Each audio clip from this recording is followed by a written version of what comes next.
Season 6, AI and Surveillance. Episode 5, The Data Economy You Never Agreed to.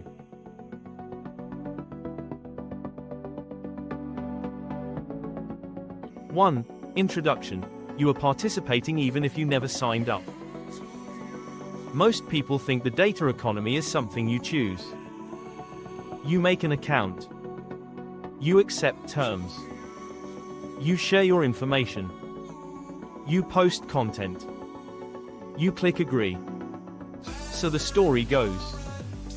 But the truth is more unsettling. You are in the data economy even if you never signed up. Because the data economy is not a set of apps. It is an infrastructure that sits underneath modern life. It collects signals from devices, institutions, platforms, and transactions. It stitches those signals into profiles. It sells prediction. And it shapes what you can access. Credit, housing, jobs, insurance, visibility online. The strangest part is this. Most people never agreed to this arrangement in any meaningful way. They adjusted to it. They were absorbed into it. This episode explains what the data economy really is, how it formed, why consent is often a legal fiction, and how data has become a currency that buys power over human behavior. 2. What data economy actually means. The phrase data economy sounds abstract. In practical terms, it means three things. 1. Data collection is treated as an asset. 2. Data is exchanged, directly or indirectly, for money and advantage. 3. Data is used to produce predictions that guide decisions. The most important point is that raw data is not always the product. Prediction is the product. Who is likely to buy? Who is likely to quit? Who is likely to default? Who is likely to be persuaded? Who is likely to commit fraud? Who is likely to respond to a message? Data is valuable because it increases predictive accuracy. And predictive accuracy is profitable. 3. Why you never agreed, even if you clicked agree. Many people will object here. They will say, but I did agree. I clicked the box. This is where the story becomes clear. Consent in the modern data economy is often not meaningful consent. Meaningful consent requires understanding what you are agreeing to, having a real choice, being able to negotiate terms, being able to refuse without losing access to essential services. Most privacy agreements fail these conditions. They are long. They are complex. They change over time. They involve third parties you never see. They often offer no realistic alternative. This creates a system where compliance is treated as consent. And compliance is not agreement in any moral sense. It is participation under constraint. 4. How the data economy was built, the free service model. The data economy grew from a bargain.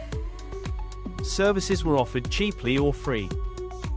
Search, social networks, email, maps, video platforms, messaging apps. The hidden cost was attention and data. At first, companies collected data to improve services.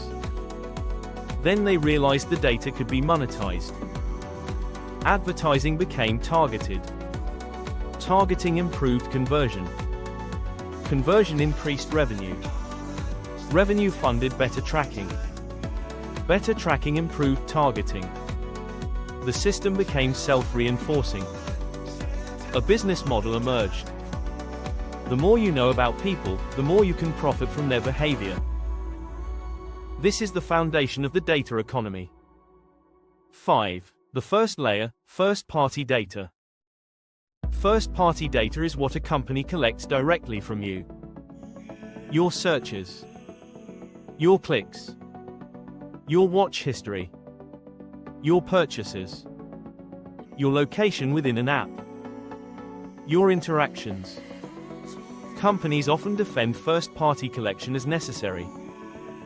And some collection is necessary to run services. But the boundary between necessary and profitable is blurry. Many systems collect far more than is needed. Because data is an asset. Even if they do not use it today, they may use it later. The first layer creates the base profile. 6. The second layer, third-party tracking. Third-party tracking is what happens across sites and apps. Ad networks embed code in many places. Analytics scripts track behavior. Cookies and device identifiers follow users.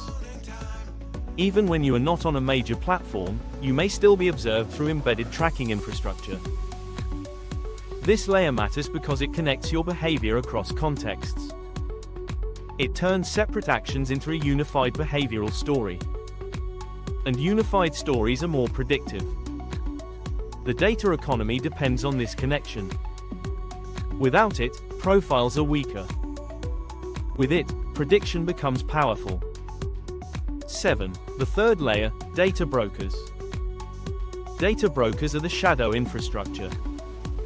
They collect data from many sources, public records, purchase histories, app data, location signals, loyalty programs, online browsing data. They compile it into profiles. Then they sell it. Sometimes they sell raw data. Sometimes they sell segments. Sometimes they sell access to targeting categories. The key point is that many people have no relationship with brokers. No account. No login.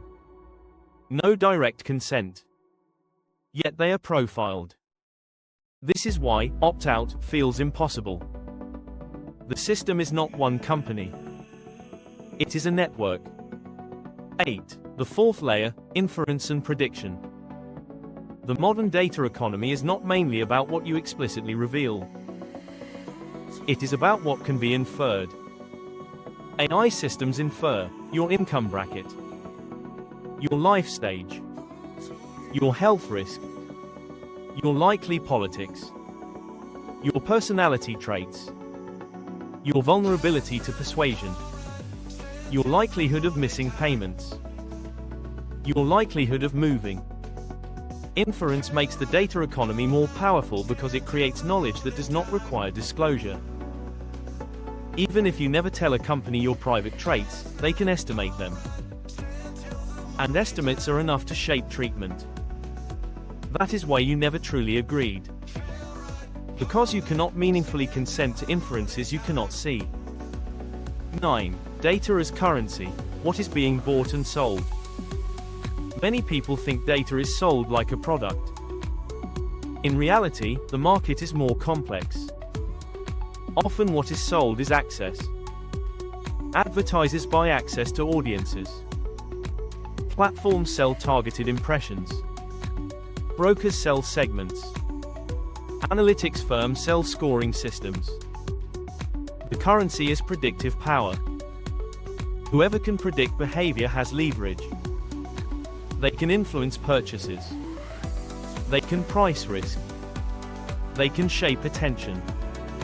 They can allocate resources. So data is currency because it buys prediction. Prediction buys power. 10. Why personalization is a business model. Personalization is often presented as user benefit. Recommended videos. Curated feeds. Suggested products.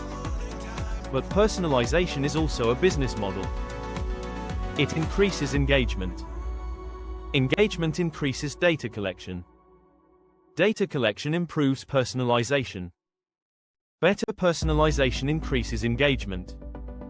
This loop is profitable. So personalization is not just convenience. It is an extraction engine. It collects behavior signals and returns optimized content.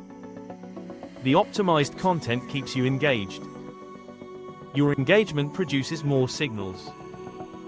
The cycle continues. 11. The attention economy is the surface, the data economy is the engine.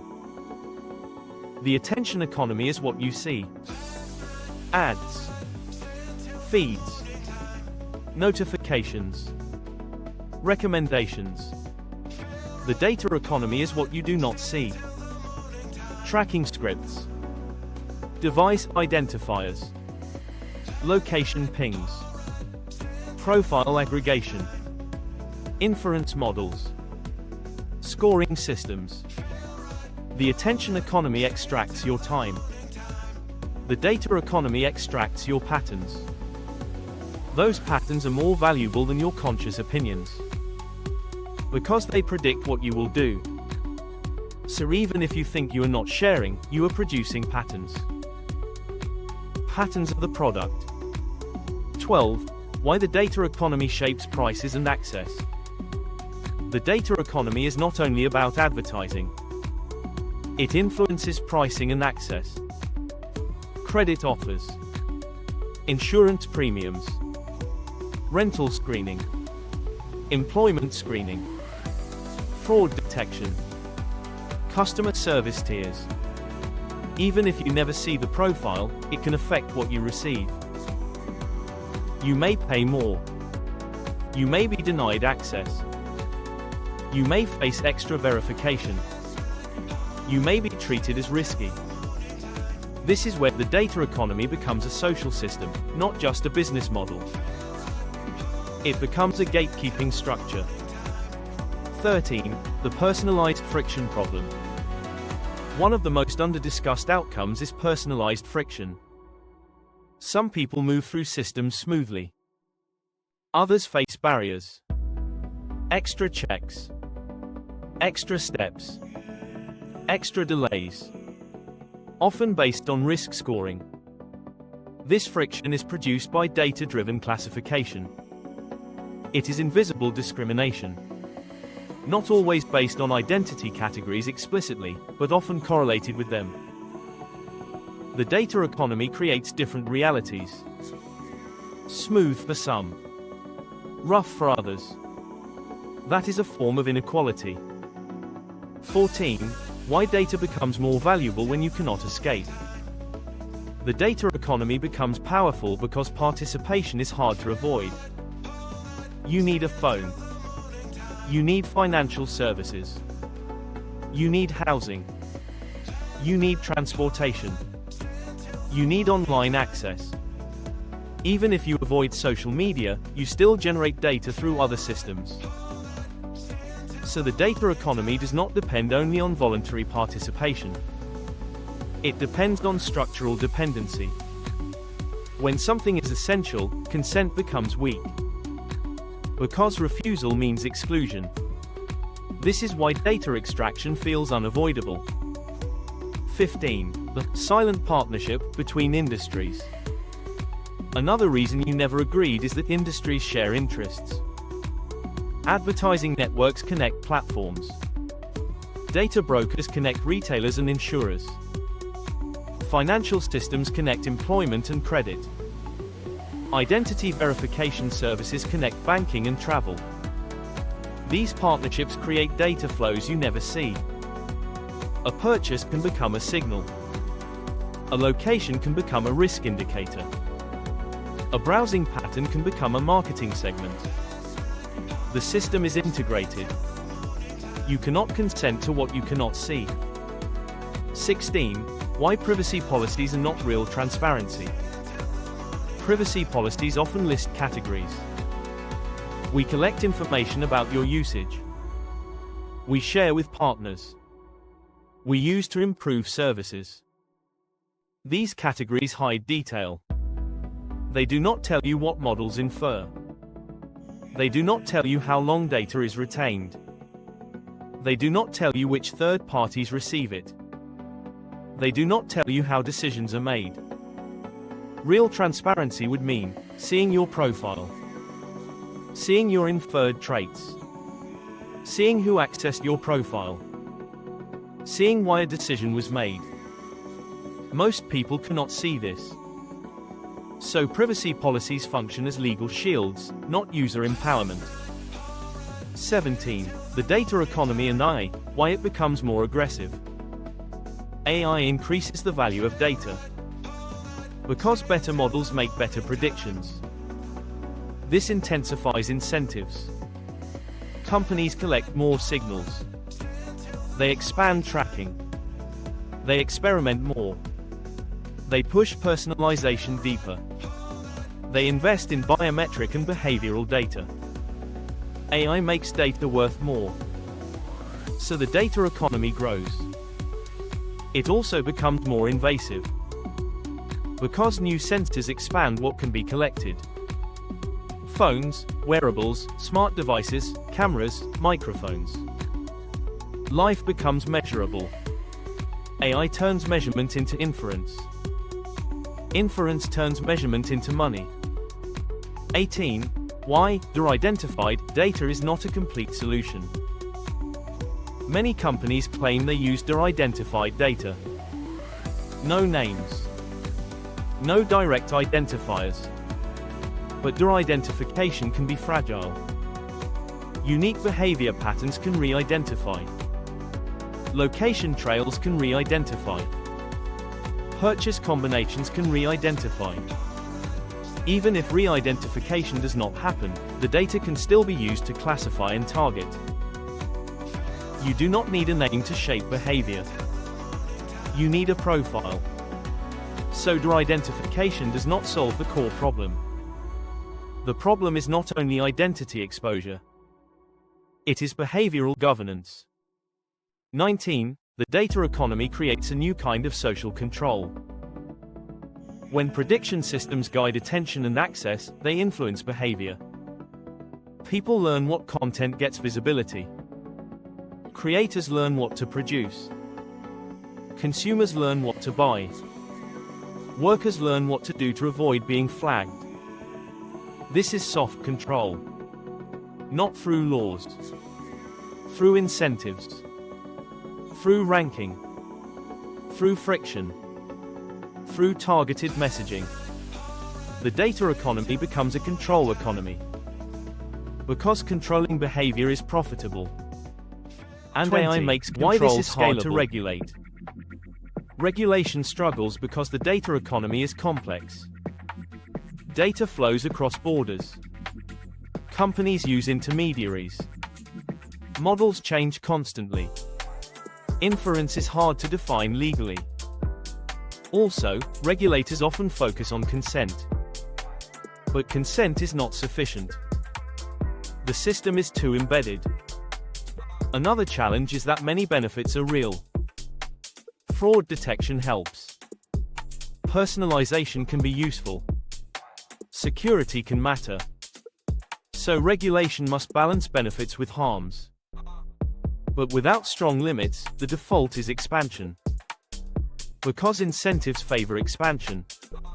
21. What real rights would look like. If society wants to correct the never agreed problem, it needs new rights. Right to see your profile. Right to see inferred traits. Right to correct errors. Right to know why a decision happened. Right to limit sharing. Right to opt out without losing essential services. Right to appeal automated decisions. Strong limits on data brokerage. Strong limits on sensitive inferences. These rights would shift power back toward individuals. But rights must be enforceable. Otherwise, they become symbolic.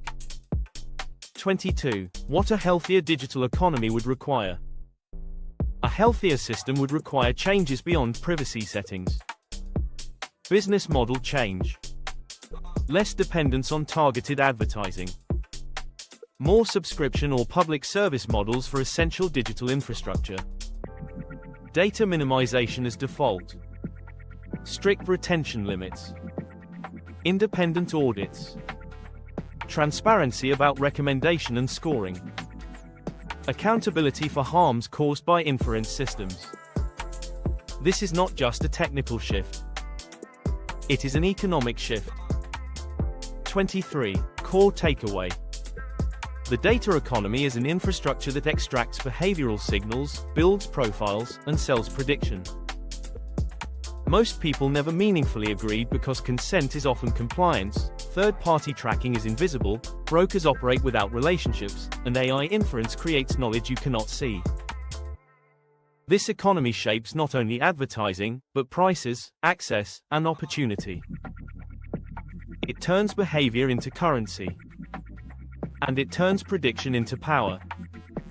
If society does not govern this infrastructure, the default future is one where people are increasingly transparent to institutions while institutions remain opaque to people. If this episode helped you understand the data economy you never agreed to, like this video so more people can see it. Share it with someone who thinks data collection is only about ads. And subscribe to Uncovering Facts for deep, hype-free explanations of technology, surveillance, and the systems shaping modern life. Next episode, how governments use AI without telling you.